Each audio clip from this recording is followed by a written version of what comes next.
Hello বন্ধুরা, আমি movie এক্সপ্লেনের Arnab. আজ নিয়ে এসেছি একটি শান্ত অথচ গভীর American frontier drama short film train dreams, যেটি নির্মিত হয়েছে ডেনিস জনসনের বিখ্যাত গল্প অবলম্বনে। এই গল্প আমাদের নিয়ে যাবে ১৯০০ দশকের প্রথম দিকের আমেরিকার বন্য বনাঞ্চলে, যেখানে এক সাধারণ শ্রমিক রবার্ট গ্রেনিয়ার নিজের জীবন, ভালোবাসা, একাকিত্ব ও ক্ষতির সঙ্গে লড়াই করে। চলো গল্প শুরু করা যাক। গল্পের শুরুতে আমরা দেখি রবার্ট গ্রেনিয়ারকে, একজন শান্ত, পরিশ্রমী, কথাবার্তা কম মানুষ। সে রেললাইন বানানোর কাজ করে, অনেকটা সমাজের প্রান্তে থাকা হাজার হাজার শ্রমিকের মতো। চোখের সামনে ঘন অন্ধকার অরণ্য, আর দিনের পর দিন কাঠ কাটার কাজ, রেললাইন বসানো, পরিশ্রম আর গরম। রবার্টের পৃথিবী খুব ছোট। সে শুধু কাজ করে, রাতে নিজের ছোট ঘরে ফিরে ঘুমায়। তার স্ত্রী এলেনা আর তাদের ছোট্ট মেয়ে কেট, এই দুইজনই তার পৃথিবী। হালকা দারিদ্র্য, কিন্তু শান্তি আর প্রকৃতিকে সম্মান করে বেঁচে থাকা, এটাই ছিল তাদের জীবন। একদিন প্রচণ্ড খরার সময়, যখন বনে আগুন লেগে যায় হঠাৎ, সারা পাহাড় জঙ্গল লাল হয়ে ওঠে। মানুষ জানে এটা থামানো অসম্ভব। রবার্ট যখন কাজে ছিল, তখন খবর আসে তার বাড়ির আশেপাশেও আগুন ছড়িয়ে পড়ছে। সে ছুটে যায়, কিন্তু পৌঁছতে পৌঁছতে অনেক দেরি হয়ে গেছে। এলেনা এবং ছোট্ট কেট দুজনে আগুন থেকে বাঁচতে পালানোর চেষ্টা করলেও তাদের আর খুঁজে পাওয়া যায় না। তাদের কোনো দেহ, কোনো চিহ্ন, কোনো স্মৃতি, কিছুই রবার্টের হাতে ফিরে আসে না।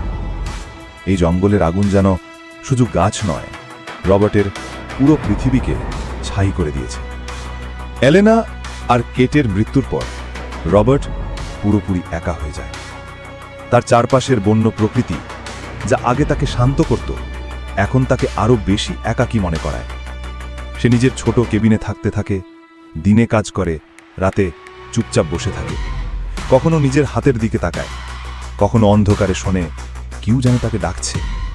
এমনকি জঙ্গলের দিকে চেয়ে চেয়ে ভাবে, এলেনা কি এখনো কোথাও আছে?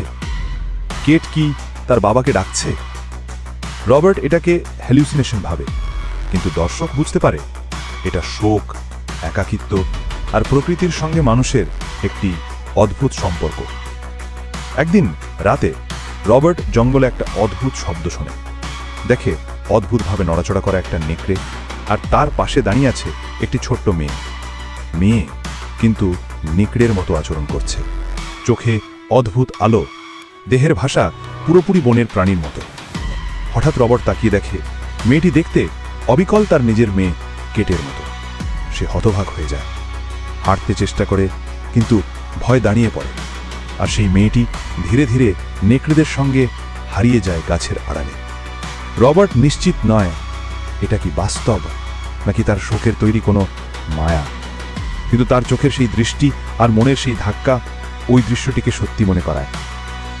এরপর বহু বছর কেটে যায়। রবার্ট বৃদ্ধ হয়ে যায়, চুল পেকে যায়, দাড়ি বড় হয়, কিন্তু তার হৃদয়ে রয়ে যায় এলেনা এবং কেটের স্মৃতি। সে এখনো একাই থাকে। জীবনের শেষ বয়সেও রবার্ট কখনো বাড়ি বদলায় না। এই জঙ্গলই তার ঘর, তার একাকিত্ব, তার স্মৃতির পাহারা। একসময় সে রেল লাইন ধরে ট্রেনের শব্দ শোনে। সেই শব্দ তাকে এলেনা আর কেটের হাসি মনে করিয়ে দেয়। জীবনের গভীরতম ট্র্যাজেডি নিয়েও একজন সাধারণ মানুষের নীরব লড়াই এই গল্পকে এত শক্তিশালী করে তোলে। শেষ বয়সে এক রাতে রবার্ট আবার বনে বের হয়।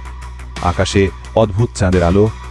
দেখে সামনে দাঁড়িয়ে আছে একটি নেকড়ে, তার পাশে দাঁড়িয়ে আছে সেই উলফ গার্ল, যে দেখতে কেটের মতো। রবার্ট এবার ভয় পায় না, বরং শান্তভাবে তাকিয়ে থাকে।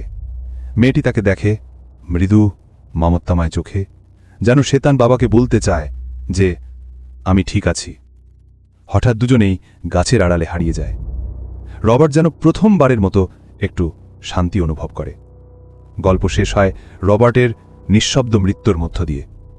সে যেন ঠিক তখনই এলেনা আর কেটের সঙ্গে মিলিত হয় একটি নতুন শান্ত জায়গায়।